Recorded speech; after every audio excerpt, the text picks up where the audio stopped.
Halo, Assalamualaikum warahmatullahi wabarakatuh. Kami dari kelompok 4, kelas 12 IPA 2, ingin menjelaskan tentang turunan alkana senyawa aldehid. Di sini saya akan menjelaskan tentang tata nama aldehid. Yang pertama yaitu kita harus mengetahui rumus aldehid yaitu RCOH. Karena letaknya di pinggir, pasti nomor 1. Kenapa pasti nomor 1? Karena letaknya di ujung. Sehingga angka 1 tidak ditulis. Berikutnya yaitu akhiran ana menjadi anal. Misalkan etana menjadi etanal. Butana menjadi butanal. Penomorannya masih sama yang dekat dengan gugusnya. Kita lanjut ke contoh soal. Di sini saya mempunyai soal rantai induk, yang dimana rantai induk itu harus dipilih dari rantai yang terpanjang dan harus melalui gugusnya. Dan ingat, COH itu selalu nomor 1. Kalau teman-teman mau cepat, bisa langsung aja ditulis nomor 1, karena letaknya di ujung. Setelah itu, kita mencari rantai yang terpanjang, yaitu 1, 2, 3, 4, 5, 6, sesuai dengan gambar yang ada di layar. Setelah kita tahu rantai induknya, kita akan lingkari yang sebagai cabang. Berikut yang sudah dilingkari. Ada CH3, CH2, CH3, dan CH2, CH3. Yang dimana CH3 namanya metil, CH2, CH3, C ada 2 berarti namanya etil. Sama seperti sebelahnya, CH2 dan CH3, C-nya ada 2 berarti namanya etil. Ingat aturan antara etil dan metil, secara alfabet ternyata etil terlebih dahulu. Berarti nomor 2 sama 3. Berarti namanya nanti adalah 2,3. Karena sama, diberi awalan di etil. Kemudian, metilnya ada di nomor 4. Berarti 4 metil. Ada 6 rantai utamanya, 6 itu heksana. Ana menjadi anal, berarti heksanal. Ingat, angka 1 tidak boleh ditulis karena pasti nomor 1. Berarti langsung 2,3 dietil, 4 metil heksanal. Selanjutnya kita bakal membahas isomer aldehid. Isomer aldehid sendiri terbagi menjadi dua, yaitu ada isomer struktur dan isomer fungsi. Yang bakal kita bahas pertama yaitu isomer struktur.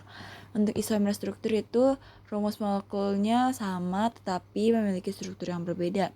Contohnya kita bakal ngambil dari rumus molekul C4H8O. Nah, untuk contohnya itu ada COH yaitu aldehid itu sendiri dan memiliki 4 rantai atom karena di sini C4H8O, dan untuk contoh yang ini tidak memiliki cabang. Oleh karena itu ini disebut butanal karena dia sendiri memiliki 4 rantai atom yang artinya namanya butana, tetapi karena ini dialdehid maka namanya berubah menjadi butanal. Sedangkan untuk contoh selanjutnya itu 2-metilpropanal. Ketiga atom karbonnya itu termasuk ke dalam induk dan memiliki satu cabang metil. Oleh karena itu harusnya disebut propanal, tetapi karena dia dialdehid maka disebut menjadi propanal. Dan untuk metilnya itu ada di urutan kedua dari atom karbonnya, maka disebut menjadi 2-metilpropanal. Dan untuk isomer fungsi yaitu isomer yang terjadi karena perbedaan gugus fungsi di antara senyawa-senyawa yang mempunyai rumus molekul yang sama. Untuk hal ini, alkanal itu berisomer dengan keton karena keduanya memiliki rumus umum yang sama yaitu CnH2NO, tetapi memiliki gugus fungsi yang berbeda. Karena pada alkanal atau aldehid yaitu gugus fungsinya COH, sedangkan pada alkanon atau keton yaitu COR. Untuk contohnya ada propanal yang berisomer dengan propanon yang memiliki rumus molekul yang sama yaitu C3H6O, dan ada lagi butanal yang berisomer dengan 2 butanon dengan rumus molekul yang sama yaitu C4H8O. Berikutnya kita akan membahas reaksi sintesis atau pembuatan aldehid. Yang pertama, senyawa aldehid dapat dihasilkan dari reaksi oksidasi alkohol primer. Dengan reaksi indeks, alkohol primer RCH2OH teroksidasi menghasilkan RCOH atau aldehid, yang rumus umumnya RCOH. Contohnya adalah reaksi oksidasi propanol menghasilkan propanal dengan persamaan reaksi berikut ini. Propanal CH3 CH2 CH2OH teroksidasi menjadi propanal CH3 CH2 COH. Dari reaksi oksidasi ini terlihat bahwa yang berubah hanya gugus fungsinya saja. Dari gugus fungsi alkohol yaitu OH menjadi gugus fungsi aldehid yaitu COH. Dengan jumlah atom karbon sebelum dan sesudahnya sama. Berikutnya, senyawa aldehid juga dapat dihasilkan dari reaksi antara alkena dengan ozon atau O3 dikenal dengan reaksi ozonisasi alkena. Pada reaksi ini akan terjadi pemutusan ikatan kovalen rangkap 2 menghasilkan senyawa aldehid. Contohnya adalah reaksi ozonisasi dari 2-butena yang kemudian dapat kita gunakan untuk menghasilkan asetalehid. 2-butena CH3 CH CH CH3 teroksidasi menghasilkan asetalehid 2CH3 COH. Berikutnya adalah reaksi pemecahan glikol menghasilkan formaldehida. Apa yang dimaksud dengan glikol? Glikol adalah polialkohol yang mengandung 2 gugus hidroksil atau OH dengan rumus struktur sebagai berikut. Glikol OH CH2 CH2OH ketika dipecah dengan PbOCOCH34 atau HiO4 maka akan terbentuk 2 senyawa formaldehida 2H-COH.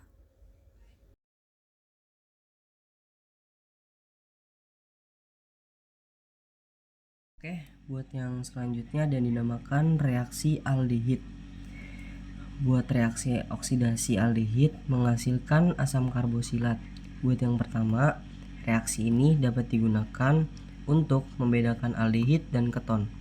Oksidator yang dapat digunakan, contoh oksidatornya ada Fehling dengan rumus molekul CuO. Selanjutnya ada Tolens dengan rumus molekul Ag2O.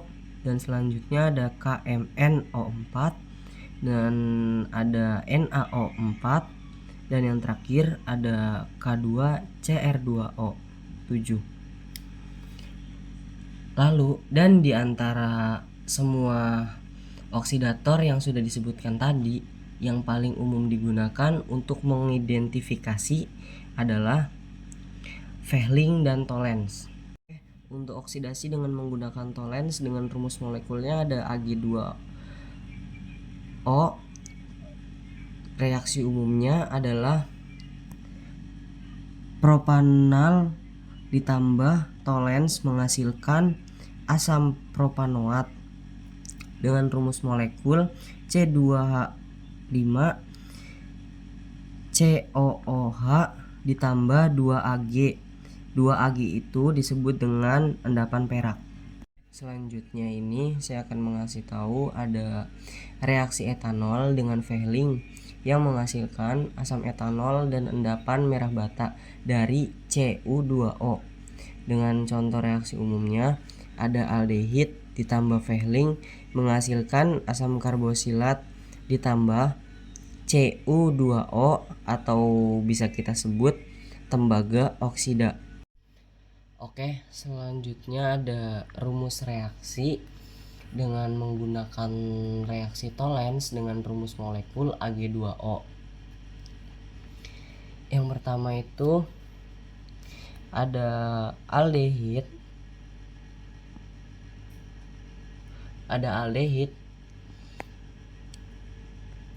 Dengan rumus molekul R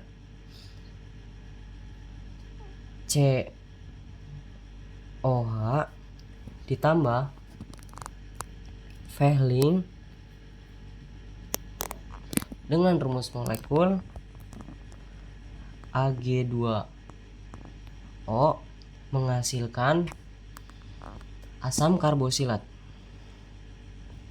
Asam karbosilat dengan rumus molekul RCOOH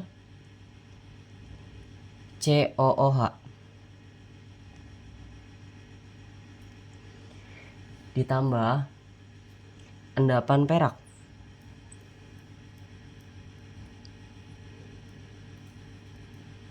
dengan rumus molekul 2Ag.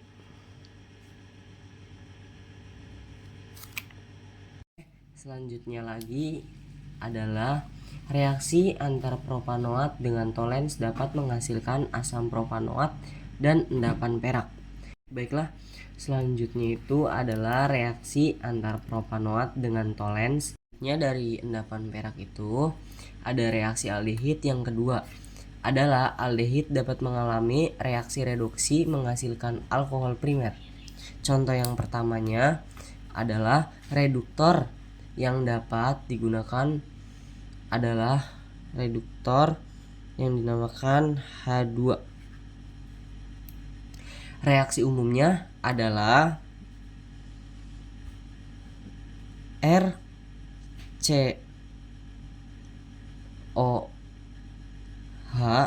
atau bisa kita sebut aldehid. Aldehid sendiri dapat menghasilkan yang kita bisa sebut alkohol primer dengan rumus molekul RCH2 dikurangin OH. Contoh selanjutnya itu adalah reaksi astoaldehid menghasilkan etanol. Nah, perlu diingat bahwa dalam reaksi reduksi ini hanya gugus fungsi saja yang berubah, sedangkan jumlah atom karbonnya tetap. Misalnya, pada reaksi astealdehid yang terdiri dari 2 atom karbon, ini akan menghasilkan etanol yang merupakan alkohol dengan etanol karbon juga. Contohnya itu ada CH3COH menghasilkan CH3CH2 dan OH. Buat CH3 dan C itu bisa kita sebut dengan astealdehid. Kita lingkarkan saja ya. Terus buat yang CH3, CH2 dan OH itu bisa kita sebut dengan etanol. Terima kasih. Sifat-sifat aldehid. Yang pertama, saya akan menjelaskan sifat fisik aldehid. 1. Sifat aldehid dengan atom C sebanyak 1 sampai 2 dan atom C1 yang diberi nama formaldehid dan yang C2 namanya asetaldehid. Ini juga berwujud gas ya. Jadi formaldehid dan aset ini berwujud gas pada suhu kamar yang dengan bau yang tidak enak, seperti bau formalin. Kemudian aldehid dengan atom C sebanyak 3 sampai 12 ini berwujud cair dengan bau harum, dan untuk yang lebih dari 12 itu nanti wujudnya padat ya. Jadi untuk C lebih dari 12 ini sendiri, CN atau CN12 ke atas itu wujudnya padat. Dan aldehid suhu rendah dapat larut dalam air-air yang dapat terjadi seperti formaldehid dan asetaldehid. Ini juga larutan dalam air ya. Kelarutan dalam air ini akan menurun dengan bertambahnya rantai karbon. Jadi semakin panjang rantainya, nanti sifatnya apa larutannya dalam air akan semakin menurun. Sifat-sifat kimia aldehid. 1. Oksidasi oleh kalium bikromat dan asam sulfat. Oksidasi aldehid dengan campuran kalium bikromat dan asam sulfat akan menghasilkan asam karbonsilat. Yang kedua, oksidasi oleh larutan Fehling. Aldehid dapat mereduksi larutan Fehling menjadi endapan merah bata dari senyawa tembaga 1 oksidasi. Yang ketiga, oksidasi oleh larutan tolens. Aldehid dapat mereduksi larutan tolens menghasilkan cermin perak.